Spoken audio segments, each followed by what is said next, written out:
hill, an outcropping. Yeah, whatever. You have nothing to say. Fair enough. All right. Well, geography aside. Yeah. Look at all the wards that Go has just thrown down. I mean, that's a lot of map control that they just won themselves. Yeah, I was just looking at items, and this Flint is going for the typical, ranged agility hero route with going for Geometer Spain, and then eventually, with Frostburn going, not Frostburn, with an Ice Brand, or the Sword of Ice. Shush. And then that's going to be turned into Frostwolf's Skull, and Hellbringer sitting, having this pretty nice puzzle box level 2, which is a nice pickup on him. Yeah, and the plate mail on Faye V. So I'm going to be wondering what he does with plate mail. I'm not entirely sure yet. Plate mail on a Devourer. Yeah. Well, it's either going to be the Frostfield or the Demonic. I don't know. At this point, I think more the Frostfield would be more useful to him. But that requires a lot of farm, and I don't think it's that viable on him. Especially the way he's focused down. I would like to see a Barbed Armor. That's a pretty good item on him right now, because that can save his life a lot of times, I think. Really. Oh, really? And it's cheaper. It's a lot. Yeah, it's a lot cheaper than the Frostfield plate, which is actually pretty expensive. And considering his farm, let's look at his farm. 192 gold per minute, so he's picked it up pretty decently right now. He's not sitting at this terrible bad farm that he had in the beginning. No, not by a long shot. It looks like we have, War of the Wards going on right now, as everyone is fighting for control over the Kongor area. Now that Kongor is back up, that token is up for grabs once more, and I do believe Go really wants to take a crack at it. Yeah, and Empire also, I think Empire also want that. And again, we see all of Go just chilling out in the Kongor area and just waiting for something to happen. It's so similar to the last time. Interesting. Do these wards really not see this other ward?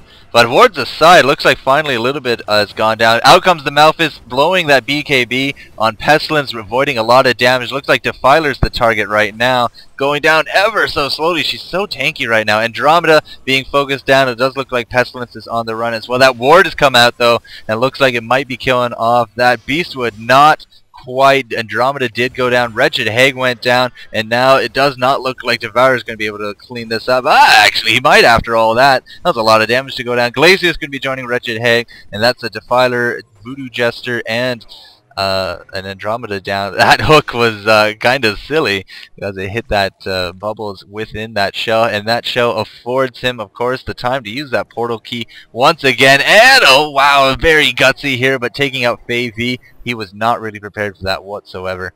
And I don't know, I don't think Hellbringer, he's going to be ticking him down, but that shell again going to be saving his life, growing into the forest. Again, the shell with the portal key, getting him out of there, and he will live at 90 hit points.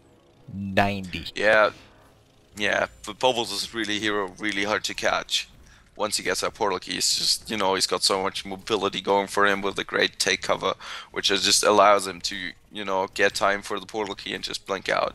It's really hard to catch him once he gets that portal key, which is actually a very good part about, playing Bubbles. And Bubbles actually picking up a Coldress, he's picking up a Sheepstick now, which is, I didn't see that coming, but it's obviously a very strong item, and, that extra disable is surely going to help his team out.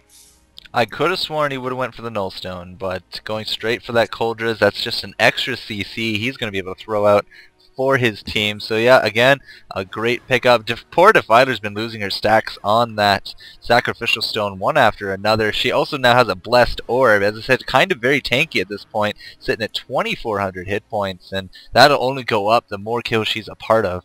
But of course, she does lose stacks upon death. So yeah.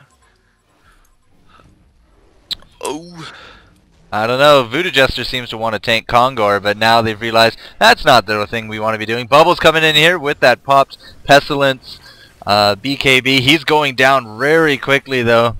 And, you know, he's able to tank a lot. Flint is just kind of sitting there. He doesn't seem to care, but he does go down. Flint and Glacius are going to be joining themselves in the afterlife. Defiler going to get away with the skin of her teeth yet again. Those ghosts are going to put her right back up to full health. And that was a 3-for-2 exchange in favor of Empire, if only just.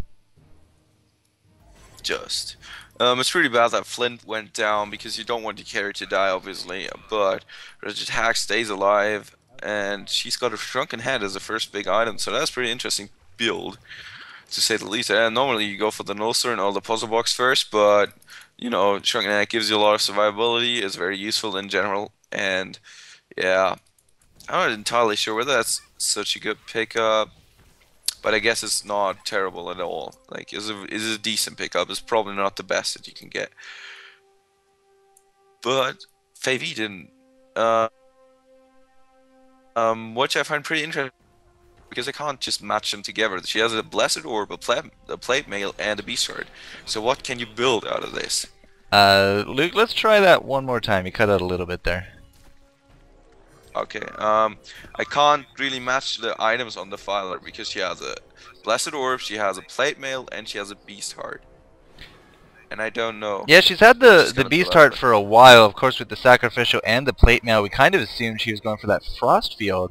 But yeah, picked up with that Blessed Orb, could go, you know, anything at this point. I think she's just really stacking hit points, to be honest. I mean, is sitting there at 2,500. And none of these items are really... Okay, sorry, the Beast Heart is used for that Behemoth Heart, which we saw in the semifinals. Great pickup on their part. So she might be going for that, might have chickened out, might have went for something else. I'm with you, though. I can't really puzzle it out either. Yeah, but look at her gold now. She says 2.8k gold, so she's probably going to farm that Axe of the Mayfly now. And if she gets that Behemoth Heart, that's obviously going to be... Like, she's gonna go the route of, I'm not gonna die at all. At all. But give me one sec here, Luke. Okay, yeah. We're all good. No worries. Yeah, so Malphite, she's been farming a lot of creep. She is sitting at 174 creep kills. That doesn't really compare to the masters of creeping, which is that Flint Beastwood and the Wretched Hag, but it is the top of her team. She's really been farming these ancients a lot, and that's keeping up her gold. You know, gold per minute sitting nicely there at 345. So yeah, she's definitely the top earner on their team. Looks like a little bit of counter warning going on. So she has been able to afford a lot of this stuff simply because of that aspect. But you know, would have been nice for her to complete something by now. Yeah, that's what I wondered. But you know, she's probably just really planning ahead, and now they're really trying to go on in that Kongor. They really wanted. They've been, you know, sticking around this area for such a long time now, and it's going to be interesting if Empire can just, you know, turn around on them. Well, that's what they're going to have to do, but they're not going to get it in time because Pestilence now doesn't have that token. Where's the token?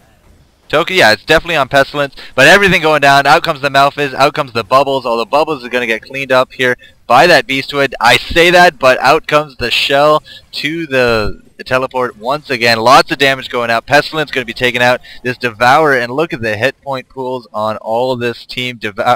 They were able to use the token, and now Glacius really needs to get out of there. He's alive! So close! But no, he's going to go down. But Flint also, he's probably going to go down here at, yeah, the Wave of Death. Nothing you can really do there with a Portal Key Pestilence behind you. And that puts us at a 4-3 split. Really, it was a 4-4 because Pestilence had that token of life. But really, I don't know. I mean, it's going back and forth really wildly here. Nobody can really gain a clear advantage in this game, and we're sitting here at 47 minutes in. So yeah, it's just, you know, it's going really back and forth. And with the last fight, what I didn't like was that Empire was just too late. So you either go to get them while they're at Kongor, and you know, and you try to just avoid them killing Kongor, or you wait, you know, because it was pretty late when they went in. You try to wait off because the Defiler ultimate was going, and we all know Defiler does a lot of damage with her ultimate. You don't want to face a Defiler while she's ulting. By the way, Defiler has now picked up that Axe of the Malphite. Yeah, and yeah, so they probably should have waited to, you know, go in on Go. But on the other hand, you could argue that Go would have just split up and ran away. Well, they knew that Go was hanging around that Conqueror. They knew that this was a very high kill priority, and I mean, they warded this place high heaven simply because of that. And then as soon as they noticed they were going in, they were just too far. I mean, they were all right back here at the creep jungling, and really that's a lot of distance to cover in the span that it took them to kill Kongor. I mean, this isn't the 20-minute mark anymore. A lot of people here farmed and very full on damage. Look at Pestilence. He has that warp cleft now. He has his negative armor, his BKB, and well, after all that, a token of life, which really he's screwed over a lot of that fight simply because he could just soak it all up, just come back to life, no worries. So, I mean, yeah, the Kongor did die really quick, and that was a lot of distance. Really came down to Empire just being out of place and not really expecting Go to go in. Yeah, they went, you know, in one by one. They didn't win in like a whole team. We saw Flint like going ahead, and that is really a problem when you go in one by one. You know, you're giving your opponents a really easy target. That's not what you really want. You want to go in and initiate all together and then just destroy the enemy team. But yeah, but I think the fighter, once she picks up that Behemoth's Heart with 7 charges on that sacrificial stone, we saw where that went yesterday when the fighter just went charge collecting all over the place, and she's just getting harder and harder to kill. And yeah, you don't want that. Is really not going the way of Empire Gaming right now. Well, she's well over that 3,000 mark. I mean, Devourer by himself, you know, by all means should be well and above into the 3,000 hit point range by now, simply because of Cadaver armor. But it's not happening. He's sitting nice at 2k. So definitely very tanky Defiler. And the Defiler, she's seen quite a lot of play, and she really does excel at the moment. I've seen her in so many games, and she does pretty well in all of them. And yeah, when she gets tanky, that's really good. And then you pop your ultimate, and everybody's gonna try and focus you down because you don't want the ultimate going on all over the place. But you know, she's just so hard to take down with that Behemoth's Heart that she just finished. And also the cooldown is really nice because it just reduces the cooldown on everything that she has. 4.25 seconds on Wave of Death cooldown. It's 9 seconds every. Okay, this is kind of silly. 9 seconds cooldown on Grave Silence, lasts 6. So that is just ridiculous late game advantage for their team. But before this next counter goes over, I did notice an Abyssal Skull sitting on bubbles before the last team fight. That has to be picked up exclusively for their only melee hero, which is, of course, that Pestilence. Yeah, but Pestilence opting for a very carry heavy build. He's now picking the other plate mail and the warp cleft, which is gonna turn into a demonic breastplate, obviously. And if you just consider it, you in the late game you really want to have Pestilence being farmed because he has to go up against Flint Beastwood and Wretched Hag. Wretched Hag not so much as a semi-carry, but Flint Beastwood with his Frostwolf Skull and the Geometer's Bane, a really serious, you know, threat. And you can't really only rely on the Defiler, who is very tanky and very dangerous, but once her ultimate wears off, that is just